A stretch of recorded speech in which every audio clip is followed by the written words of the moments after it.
Kids Play 1. From gamma-powered beings who can rip the ground from underneath you, to Hindu warriors who master the art of yoga.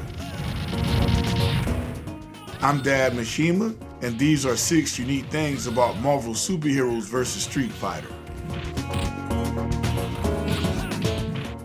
Number 1, it's the 4th versus game in the series.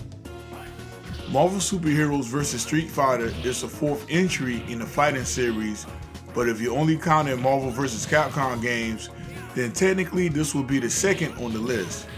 So yeah, this is the 2nd installment to include the tag mechanic, and Capcom will go on to refine it a bit further. The game capitalized off of what X-Men vs. Street Fighter had done, and Capcom continued to find success with each new installment. Marvel Superheroes vs. Street Fighter was released back in June of 1997 for the arcades, then ported over to the Sega Saturn the following year. A PlayStation port would make its way home to consoles in 1999. Number 2, it was the first game to use the assist. Marvel Superheroes vs. Street Fighter included a new function in its gameplay mechanic. The variable assist is when you can summon your partner to aid you in combat without swapping characters.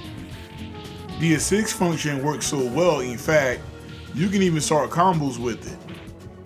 But at the same time, this ability can be a double-edged sword since it's quite possible to punish an assist from a whiff attack or by countering with a hyper combo.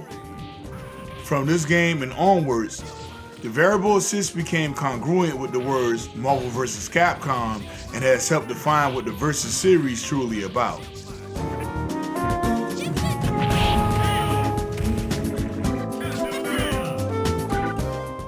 Number 3, it is the 2nd game to include both Marvel and Capcom characters in its roster. X-Men vs. Street Fighter had an amazing roster, and Marvel Superheroes vs. Street Fighter is no exception. Just like its predecessor, this is a versus style game but with a broader focus on Marvel superheroes. This means that we will see returning characters such as the Hulk, Spider-Man, and Captain America. The base roster of this game has 17 playable characters. There's 9 Street Fighters and 8 heroes from the Marvel Universe. All of the Street Fighters return from the previous installment with the exception of Cammy and Charlie. Although, a variant of Charlie called Shadow can be played by inputting the code while on the character selection screen. Number 4, it was the first appearance of Mech Zangief. So Mech Zangief is a beloved character by many fans and it's an alternative way to play the character. He has been seen throughout many Capcom fighting games and even appeared as a skin in Street Fighter 4. But did you know that he first debuted in this game as a secret fighter? Mech Zangief was highly lauded for his super armor and basically, he could walk through just about anything. Also, he has most Zangief attacks with the exception of the bash and flak move.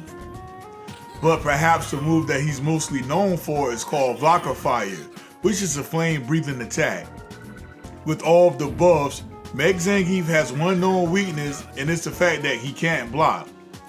My guess is that he feels like blocking is overrated. Number 5, Cyber Akuma is the true final boss. So just as in X-Men vs. Street Fighter, the supervillain mutant known as Apocalypse returned as a boss. After you defeat him in a 2-on-1 versus match, the true final boss of the game will emerge.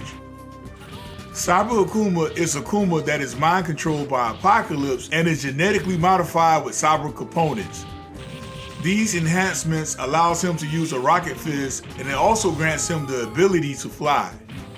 But when you look at Cyber Akuma as a whole, he's basically the Shin Akuma version when it comes to Marvel Superheroes vs. Street Fighter. Cyber Akuma is the strongest / fastest character in the game with the ability to melt your HP in seconds.